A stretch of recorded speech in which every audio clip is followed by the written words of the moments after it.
Right, channel of light fluid.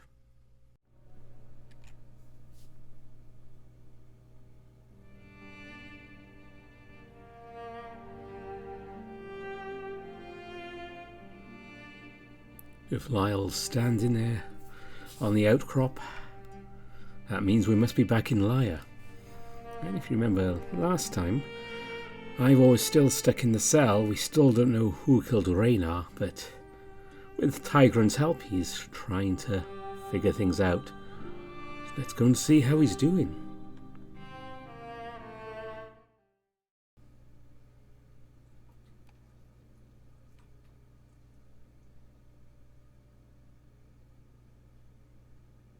Doesn't feel like I got as much sleep as I'd hoped. As I slowly wake up, I slide my legs off the gritty stone bench. The cold floor of the cell sends a shock through my body, but I'm too exhausted to jolt up from my relaxed position. One would think that I'd be used to this by now, but I don't think I'll ever get used to it. Waking up like this isn't normal for me at all. It'll definitely take some getting used to. It could definitely be worse, though. I'm positive that it's way colder out there than it is in here. It's weird waking up and not hearing birds chirping or anything like that. There's almost no noise outside of the window. The wind is absent and I can't hear any of the trees rustling. If I pay close attention, I can hear a little bit of commotion coming from the city. Everyone must be doing their daily routine. Imagine Eden is getting ready for the day and making a racket, getting all his commissions prepared. Charlotte is probably getting her day started at the bakery too, prepping all kinds of food. John is most likely learning more things from about the trade, or just making sure the kitchen doesn't fall apart. Thinking about this causes my stomach to twist and shrink. I'm surprised I even remember their names. Only met and talked with them for a few minutes. Usually I forget someone's name the second they tell me it, but this is different. Here in Lyre, everyone is so much more interesting and unique. Nobody feels like another face in the crowd. I guess it's just because I'm not used to living here. I sit up and slouch over, staring at the floor. My reflection stares back at me and I sigh. I wonder what they think of me now. They probably believe that I really did kill the king. I'd feel awful if I ever had to look them in the face again. Visions of those nobles staring at me with disgusted faces on the winter solstice suddenly invade my mind. Too many people here hide behind a smile. I can't say the same for the villagers in the city, but I felt more comfortable around them. Even if I enjoy what I do, I feel like I'm constantly around the wrong crowd. Sometimes I wonder what it'd be like to just walk away from all of it. Go live somewhere nice and quiet, among people who are simple and kind. I don't really know what I would do, but being away from all of this would be enough for me. I definitely want to get out more. Probably take early walks in the crisp morning air. Ivor? Their voice causes me to jump a bit. My body leans back against the wall in a stiff manner. I really wish you wouldn't scare me like that. Sorry, I was getting tired of listening to you ramble. I really hate the fact they can hear everything I think. I slowly realise there's no use in complaining. Wish that they shared the same sentiment. You should get used to it. Believe me, I thought I was. The snarky tone makes me roll my eyes in a tired way, which is something I hope they see. I hear them chide me in a deep voice. You should really start practicing. Thought of practicing using the mind's eye makes me wish I could go back to sleep, even on this hard bed. I just woke up. Could you give me a minute? Right. Of course. As taxing as it is, practicing with the mind's eye is one of the few ways I can cure boredom while I'm in this cell. In here I can use it as a form of escapism. I can go to all of these different places and have all of these different experiences. I can't really allow myself to get too carried away with it though. I have to remember my main goal. I have to practice so I can be strong enough to see into the more recent past. I need to use it to see who killed Raynar. It seems impossible given the trial could come out of nowhere. Not only that, just knowing who the killer is won't save me. I need to use that knowledge to prove my innocence. Most importantly, I need to use it to prove who did it and have them face justice. I'll need time to think and figure it out. Relay information to people that can help. I can't do all of this the day before the trial. If only I could see Lyre. It'd be so much help with that. I stand up from my sitting position and begin to pace around the cell, careful to step on dry ground. Now that I think about it, I've been practicing a lot. Maybe we could try figuring out who killed Raynar. There's no harm in trying, I guess. Wrong. Another abrupt word from Tigran causes me to stop in my tracks. There is a severe amount of harm in trying. How? I'm going to have to try eventually, aren't I? You just need to trust me. You aren't ready yet. Something like that takes a lot of practice, skill, and focus. With luck, you'll be able to get to that point in time. But until then, you need to start smaller. Hearing them say all of this angers me slightly. I've trusted them so far, but I always have this feeling in the back of my head they're hiding something from me. They probably know this is how I feel. I'm not about to bring it up with them. The fact that they can't tell me everything makes me even angrier. It doesn't seem right. I let out a sigh of defeat. Fine. I'll trust you. You'd better not give me a reason not to. Well, I can try. I sit down on the floor, crossing my legs and slouching over. They always have to have the last word, I guess. Staring into one of the puddles, I can see the reflection of the window. Dim sunlight shines into the room, giving everything a chilling glow. Is there anything in particular I should start with? That's your choice, but I would try to be a bit more imaginative. Lately, your visions have been a bit too personal. They've also been based off of recent experiences or confrontations. And there's something wrong with that? Somewhat. You need to truly try and test your boundaries. Reach out beyond the horizon and take hold of a memory or feeling. It could be an experience you've always wanted to have, or something lived by someone you met a long time ago. Something near and dear to your heart. They pause to take a breath. Or something new. Visions like this, they're like fuel for my avatars. I press my finger into the dirt on the floor and draw a line.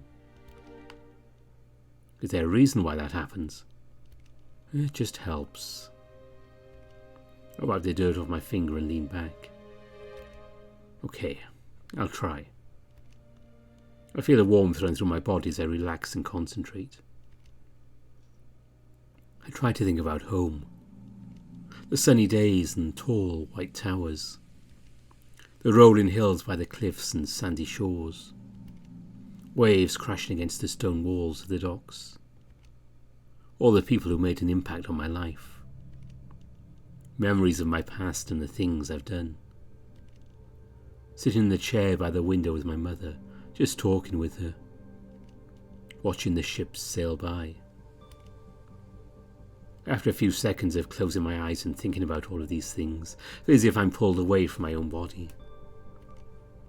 I get the sense there's chaos all around me.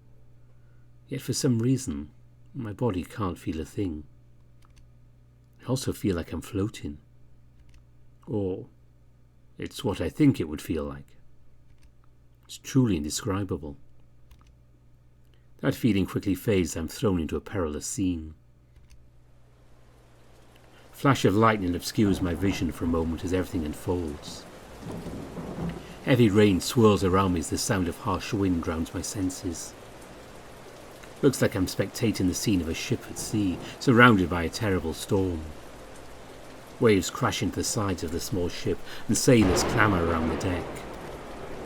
Some of them have been thrown all over the place by waves, crashing onto the surface and flooding over the sides. Most of the sails have been rolled up as well. The ship looks old too. Certainly the ones I see coming in and out of the harbour in Erin. Almost looks archaic. However, my body seems to be tethered to a single sailor. He's a monkey with light fur that looks like it's been bleached by the sun. His skin is a dark pink colour too. He's swinging around on one of the ropes tied to a mast, looking around at everything going on around him. His eyes are bright, as golden as the sun. I'm not really sure what's going on, or what I'm witnessing. I get this feeling that I can't look away. His tail curls tightly around the rope as his eyes dart ahead into the eye of the storm. He's panting heavily and keeps looking around at what's going on with worry in his eyes. There's a coiled rope being held by his foot. I always thought it was cool that monkeys could do that so well. Lightning strikes again, and the boom echoes throughout the deep abyss of the open sea, casting a bright light among the clouds and across the rolling surface of the ocean. One of the sailors from below yells up towards the mast. "Alverton! Get down from there! It's not safe!" The monkey looks down at him and yells back in a bellowing voice. "It's my job! You'll thank me if you go overboard!" He gestures to the rope being held by his foot. "Just keep her going steady and make sure you don't lose track of the eye." "Ah, we got that covered." A wave washes over the side and the sailor staggers a bit, but keeps hold on the railing. Another sailor yells out among the crew. "We should never listen to you, you know. It's not safe to go this far out from home. We should never left the shores." Alverton looks down with an annoyed face. "Save the lecture when we're in the clear, would you? It'll be worth it in the end with the haul we've made. As far as I know, that haul you speak of probably fell overboard not too long ago. I don't feel like joining it." Alverton tightens his grip on the rope and looks ahead with a determined gaze. "Just a bit further." He says this to himself, making it hard for me to hear. I float around him a bit more, not really having control of the direction I'm going, but staying within a general distance of his figure.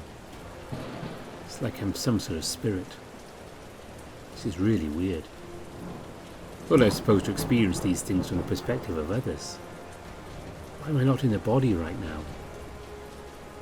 Tigran told me to test my boundaries. I'm not sure if this has anything to do with what's happening. All the visions I've willingly had so far have been about people I've had some experiences with. Yet, I feel some sort of connection with this monkey, even though I don't know him. Could it be a sailor from Erin that I've run into before?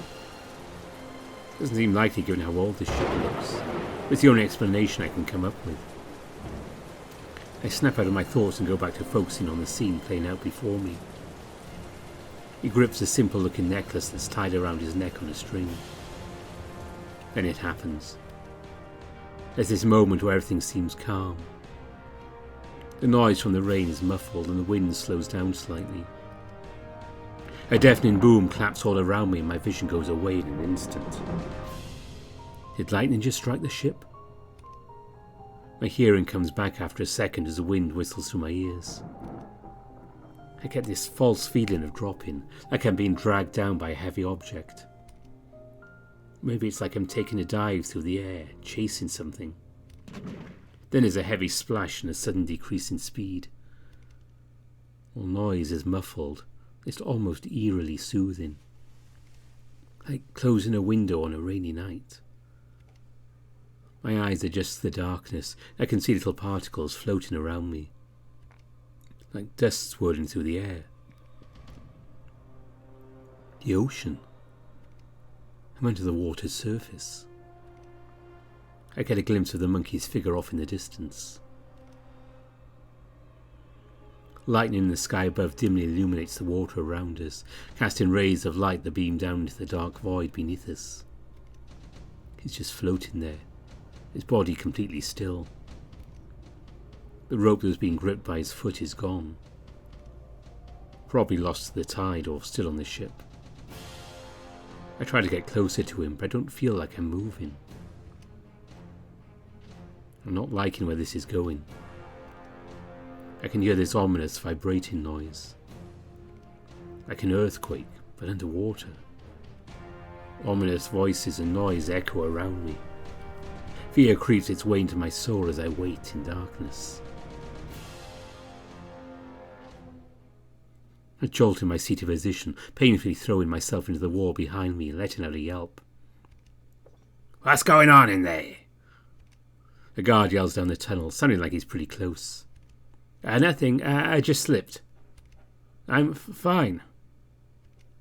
There's a pause and he throws his voice down the tunnel again. "Just don't do it again." I hear his footsteps travel back up the corridor and I stand up, resting my head near the window. "Are you going to say something or do I have to ask?" I quickly whisper this under my breath in an annoyed tone. There's silence. It's a very long silence. At first I think they didn't hear me. Then they speak up. "There are just some things that I'm not allowed to explain to you." What the hell was that? Who was that? Why are you there? More silence. "Look, I've been nice so far. I've been going along with all this knowing that could very well be in a lot of trouble. The least you could do is be truthful with me." This gets them to speak up. "I am being truthful with you." Doesn't really feel like it. I hear them take a deep breath. "Ivor, please. I've already explained all of this before. I am held back from doing certain things, saying certain things. It could cause a lot of trouble. It's not my place to give you knowledge, only the ability to seek it out yourself." I grip one of the rusty iron bars in my fist, running my other hand down my face. A little bit more facial hair prickles my hand than usual, reminding me how long I've gone without taking care of myself. I'll probably have a fully grown beard by the end of this. "You just need to trust me." I grip the bars on the window harder. Really tired of hearing you say that. I have several reasons not to. Forgive me for being irrational, or I don't really see it that way. You've been nothing but suspicious. And you think I want to be? I don't know, but none of this is working in your favour. That book Leaf brought down said that people who have your power die. Is that going to happen to me? Are you just here to escort me into an early grave? No, I'm not. Who's Alverton? More silence as they ignore my question and try to change the subject. All will be revealed, I promise. Is he a past avatar? Someone whose mind you invaded long ago? You know that I can't answer that. What were you doing there? There's a deep sigh and more silence. I really didn't want to believe it. It feels like you're lying to me about something. Something really important. They don't answer. That's when I hear footsteps pacing down the tunnel. They're light and sturdy sounding, like they're walking very fast. I back away from the window and sit on the ground in front of the door, leaning my back against the rough wall. We'll talk about this later. I say this under my breath so whoever is coming doesn't hear me. It's a tough game I play, talking with Tigran while I have no privacy. The guards can't really hear my hushed whispers from here though, so it works for now. I could speak of them in my mind, but it takes a lot of getting used to. The footsteps get closer and I can't help but get a little anxious. Hopefully it's not Adrius again, down here to patronise me even more than he already has. Repetitive noise doesn't sound like his hooves though. It's a sound I'm all too familiar with. The sound of someone wearing shoes. The steps slow to a casual walk and then she comes into view. Liz stands there in front of the cell door looking at me. She has this face that looks like she's trying to find what to say. You look a lot better than I thought you would. Thanks. Sorry. It's just the way Prince Adrius described you. He exaggerated a bit. King Adrius. Yes. And how is our new king? My tone comes out a bit more dry than I wanted it to. She gives me a perplexed look. I can't know if she's surprised I'm shown any hint of concern, or if she's shocked I have the gall to mock him in front of her. He's obviously distraught and finding his own way to cope with it. But that's the thing. It's like he's still a prince. Nothing's really changed yet. Yet. She throws her head back in an exhausted manner and runs her hands through her auburn hair. Why am I talking about this with you? I don't even know you, and you're suspected of killing our king. She leans back against the wall and looks down. I know that Lyre tried to convince you that I didn't do it. He also said you even considered it. What of it? Well, for the record, I didn't do it. She cocks an eyebrow at that remark. But why would you believe me?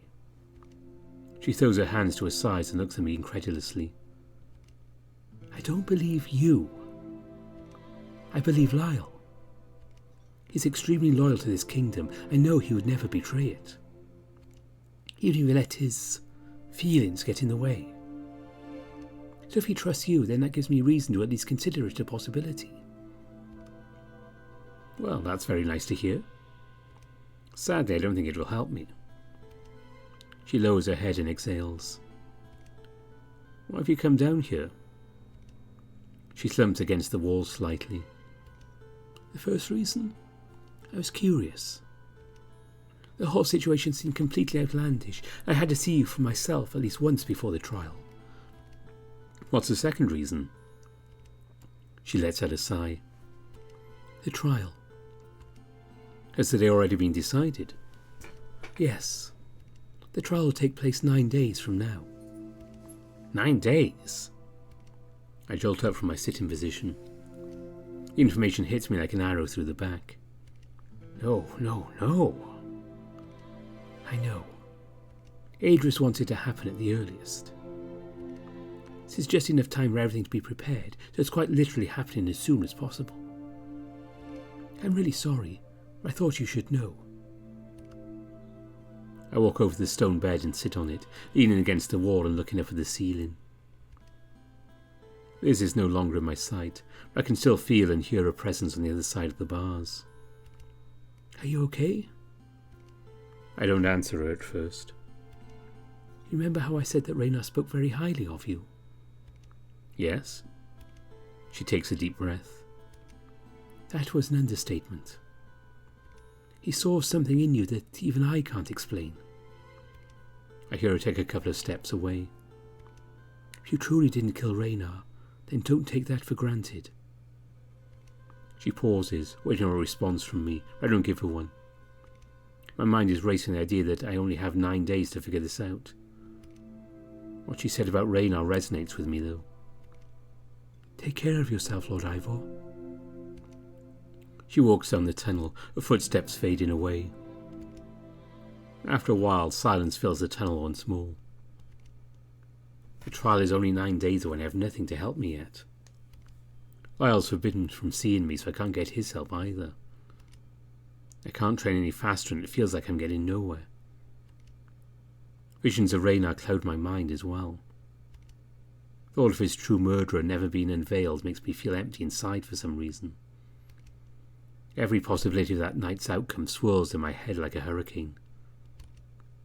Only one thought stays focused in the centre of the storm, though. How I could have prevented this from happening. What the hell am I going to do? Only one option comes to mind. I need to at least try to figure out who actually killed him. It's the only way I can solve this in time. What did I tell you earlier? Tigran, I only have 9 days. Even you understand it would take a miracle to get out of this. Including the one I already have. You need more practice. I have to try, Tigran. If I can't figure this out in time, I'm dead. You're not going to stop me from making this decision. I sit down on the floor and cross my legs. Closing my eyes, I can hear their voice get louder. Ivor, I'm warning you. If you do this, you'll what? A chill runs down my spine. After I cut him off, he stops talking altogether. Then he speaks up in a soft tone. I will not do anything. You, however, will regret this. For a moment I consider their advice.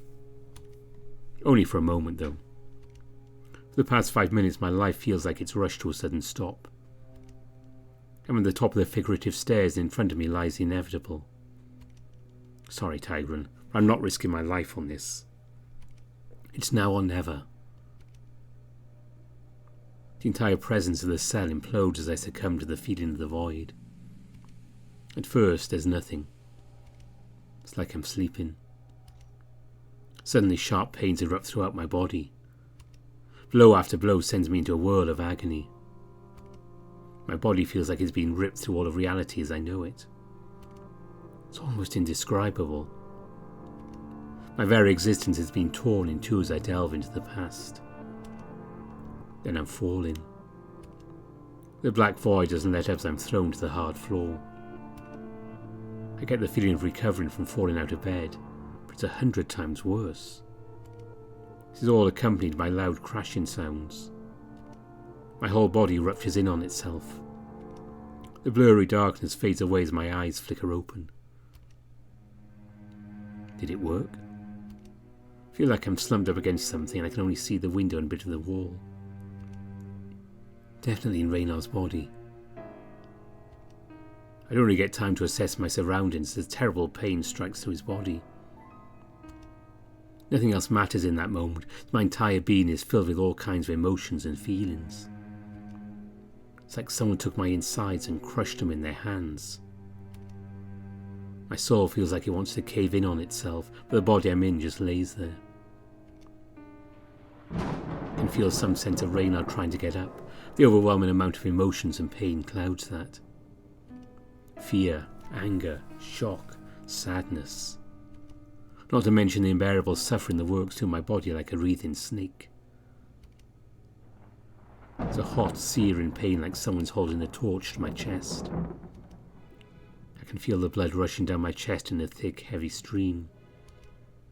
I've been cut and gashed before. This is nothing like that. I wanted to stop. I can't let that happen. As much as I want this to be over with right now, I have to see it through to the end. If I could feel my own heart, I'm sure it'd be racing in my chest. Raynar certainly is. With every single beat I can feel more blood gush out of the wounds in his torso. It's agonizing, but I need to keep going. Everything seems normal so far. Nothing twisted or blurry. All feels as accurate as it could be on that night. He struggles to lift himself into a sitting position, but only manages to turn his head. He's letting out several pained gasps and sounds, like he's trying to say something, but only comes out in mumbled noises. It's devastating. I can't help but feel sorry for him. And yet, a deeper feeling eats away at my thoughts. Something worse than sorrow. He didn't deserve to die like this. His vision falters for a moment, but he manages to stay conscious. Outside the window, snow whirls by, wind beating against the glass. The shimmering aurora on the horizon peeks through the stormy clouds and casts an ominous green moonlight throughout the room. In that emerald light, I see them. A figure in a dark and shiny leather cloak approaches from the foot of the bed. The hood casts a shadow over their face, so I can't quite make out who they are. They have to show their face at some point though, so I hold on. They slowly walk towards the body slumped on the floor in front of them. They're covered in blood all over the front of their body and brandishing a long, pointed dagger. It's the exact dagger from that night. Seeing the weapon that caused these wounds makes them hurt even more. The gnarled shape of the blade would make even the strongest man writhe in agony. Blood runs down to the base of the blade and drips past the guard and onto the floor in front of them in dark puddles. None of the blood seems to be seeping into the clothing. It just flows right off in thick streams. They hold the tip of the blade close to their face as if looking at it, but I can't know for sure. Their hands start to shake slightly, as steady as they turn and look at Raynar. I can't even see their eyes, but I can feel their vision piercing into my soul. The other strange thing is the fact that the curtains are flowing like there's a light breeze. But the window isn't open. The pain that was once unbearable is now slowly beginning to numb, and I feel Raynar's body lose its hold on life.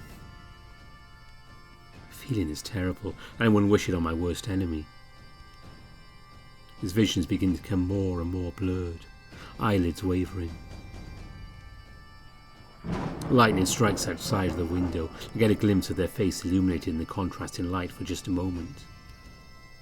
It's not enough to be able to tell who they are, but my eyes are slowly adjusting to the darkness. Their face looked human from what I saw. There it is again. It's a male human, I'm certain of it. Not only that, they look familiar too. But no, that's even more strange. I don't think I've met a human male in Lyre. Not well enough to recognise one for that matter. Something about this isn't right. It's hard to think with the excruciating pain shooting through my body, and all the emotions overwhelming my senses. To focus on trying to reorient myself, Raynar's eyes finally adjust to the darkness of the room. What I see next is the true horror. No. It's me. I almost don't want to believe it. I don't even want to see it. But there I am, staring back at myself. I'd say it's like looking in a mirror, but it's far from it. Because when he stares back, he only sees a deer. And I can see it on his face. My face. This can't be real. He has a cold and analysing gaze. Eyes shining a tense green, his warm skin looks pale in the dim moonlight. This isn't right. I know I didn't kill Raynar. His vision is wrong. Tigran was right. I should have listened to them. Raynar's eyes finally give up, and I feel his body being drained of its life. I can't see anything, but I'm still there. The scene marches on around me. The doppelganger's presence moves behind Raynar, and then is lifted up and forward by his antler. I can feel something cold being pressed to his neck. Then it drags across the fur and skin, going deeper and deeper. A scorching, hot pain overwhelms my throat, followed by a sharp and unbearable jolt. No!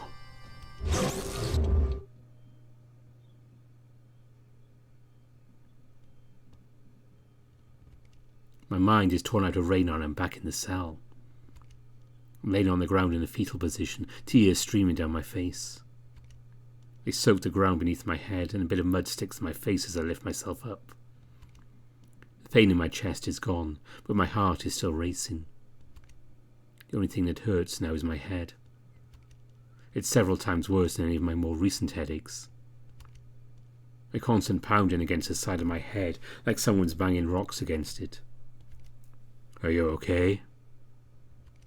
Why have they asked that? They already know how I feel.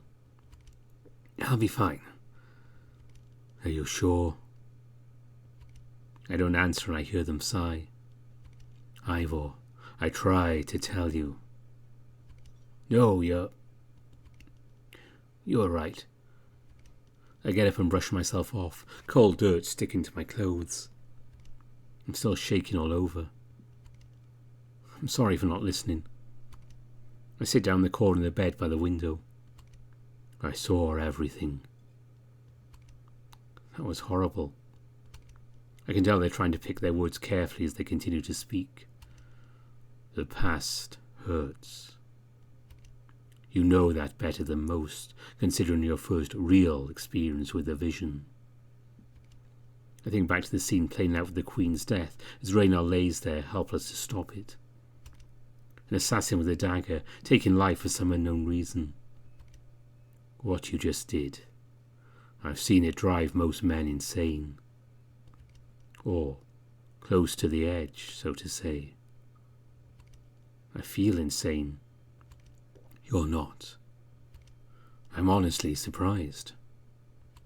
Your vision, it was clearer than I thought it would be.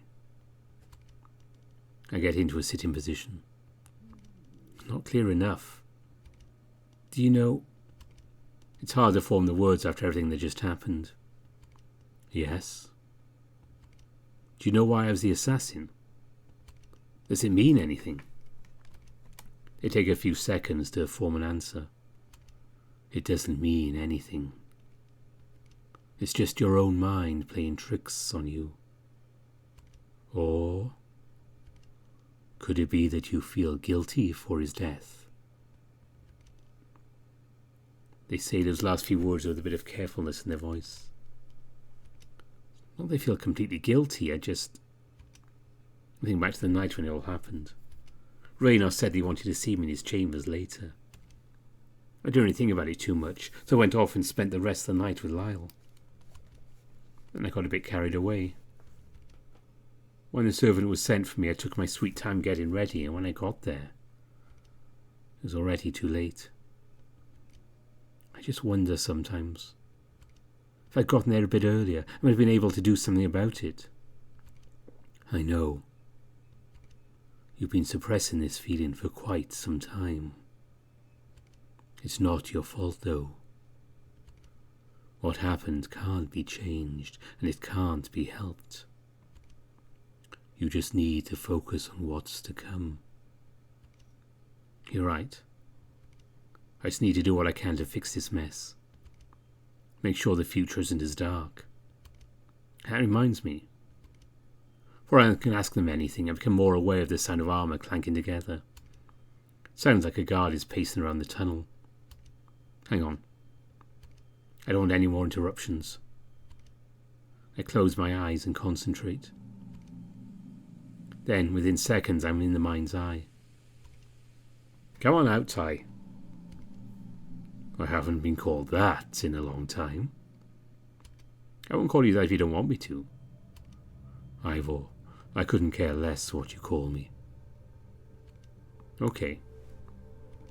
Can I ask you a question? Of course. You know that book Leaf showed me? Yes. It said something about your purpose. Something about how you're here to guide everyone to a brighter future. Yes, it did say something about that. What of it? Is it true you know what's going to happen? In the future? They take their paw and brush along the scales on their arm, giving it some thought. In a way, yes. But it's a bit more complicated than that. How so? Think of it like this. They place their finger on one of the scales on their arm. You believe there to be a single future that can be altered, depending on choices made in the present, correct? I suppose. Well, that's not entirely true. With this, they slightly lift the scale, making the others in front of it lift up a bit as well. There are so many possible futures. They're all playing out separately from each other, and every single one is different from the last in some way. The scales on their arm begin to bristle and create waves across the surface. It's mesmerizing. Each prediction and every decision leads into another, creating the flow of time. One future is not entirely discarded, but simply forgotten. These futures cannot be predicted long term, however. They guide their hands over their head, as if gesturing to all of these different realities. We can never truly tell which future will come to be, or which event is going to take place. We'll never know it's true until it happens.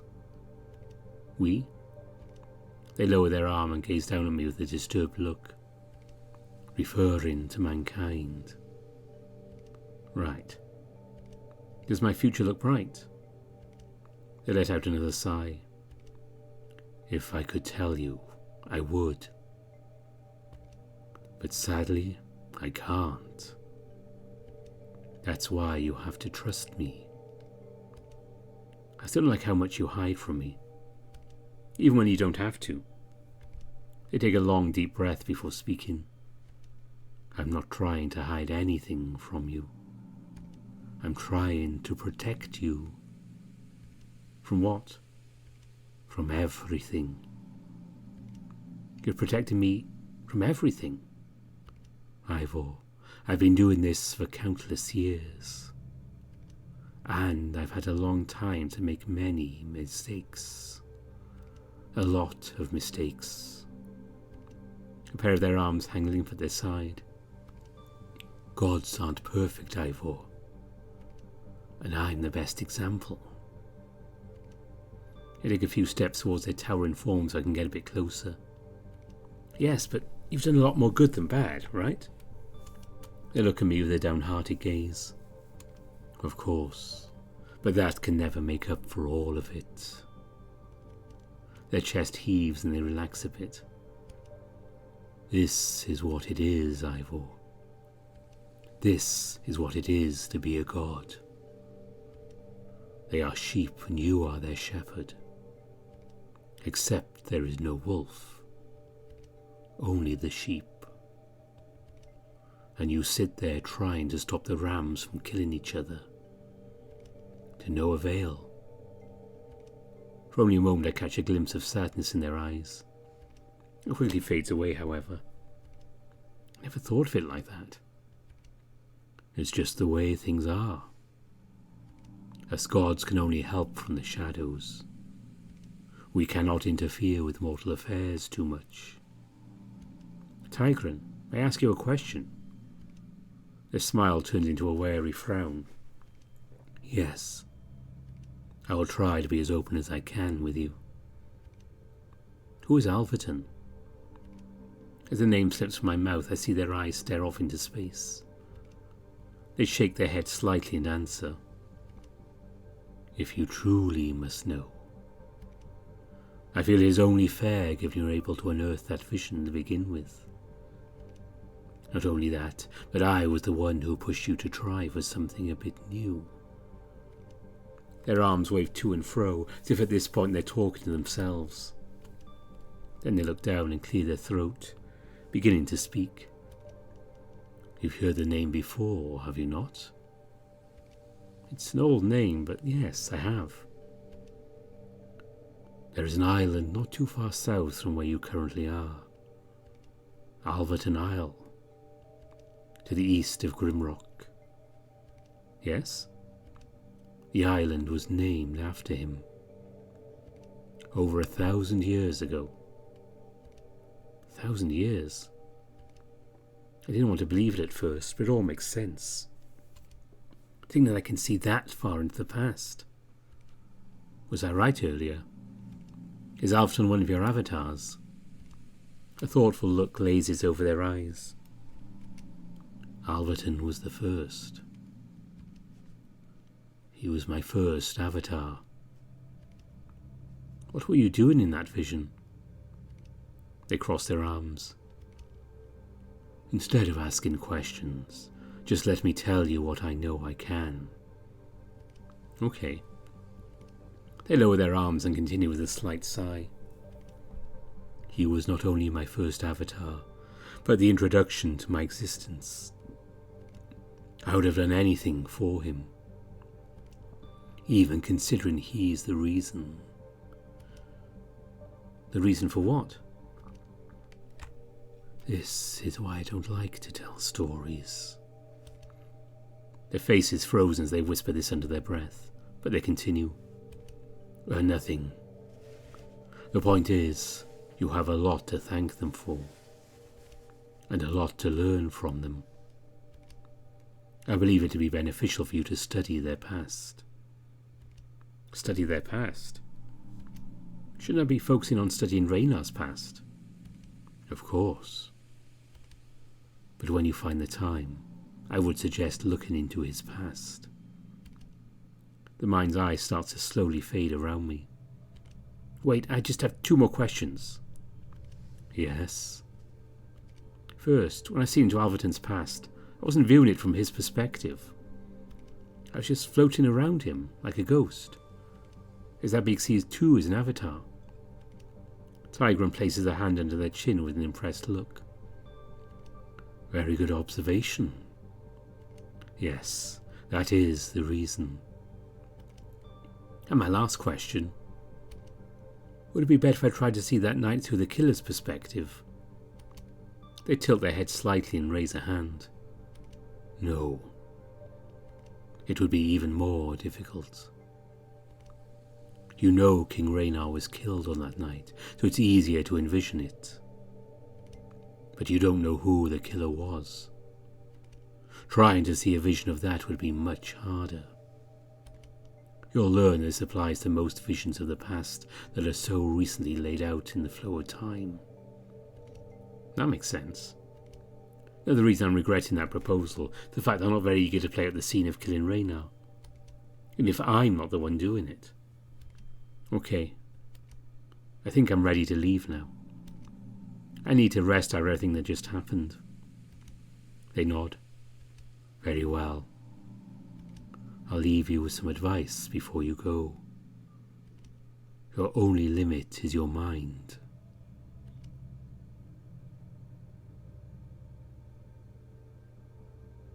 Before I can respond to their bit of advice, they disappear. With that, the mind's eye closes in around me.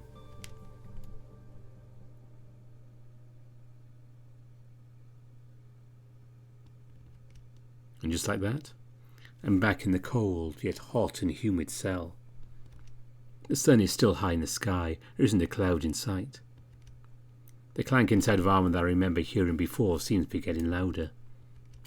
Whoever it is, they're getting closer. It's weird coming out of the mind's eye with not a second of time passed. A guard rounds the corner and drops a tray to the floor.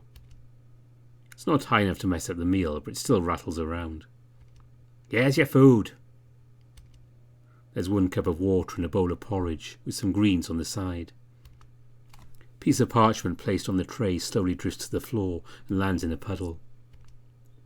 The guard lightly kicks the tray so it slides underneath the barred-off door. He then laughs to himself softly as he walks away toward the entrance to the dungeons. I rise from my seat and go to pick it up. Water drips from it, but it's still legible. Everything is going to turn out okay. I promise you this. You'll have all of my love. Lyre. Before I can even read the letter, my eyes glance down to see it's signed by Lyre. Seeing his pretty handwriting messily thrown onto the paper fills me with a warm feeling. Just words of assurance are enough to make me smile in this lonely cell. What would I give to have him down here with me? He could take off all of that cold armour and hold me against his warm body. I'd sleep much better if that were the case. As I walk over to the pile of hay where I like to store things, I remember the medicine Leaf gave to me. My head is still aching from that nightmare of an experience from earlier. I slide the letter into the pile and pull out the small vial of pellets. I pull out the cork and pop one in my mouth. It has a sour taste, but I quickly swallow it down using a cup of water. I'm not very hungry right now, so I just walk over to my bed and lie down. I need to rest my head for just a bit.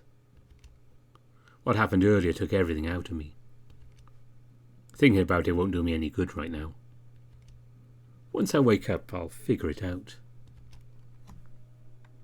Before I know it, I'm fast asleep. And yet, my eyes haven't felt like they've been closed in a long time. They still don't.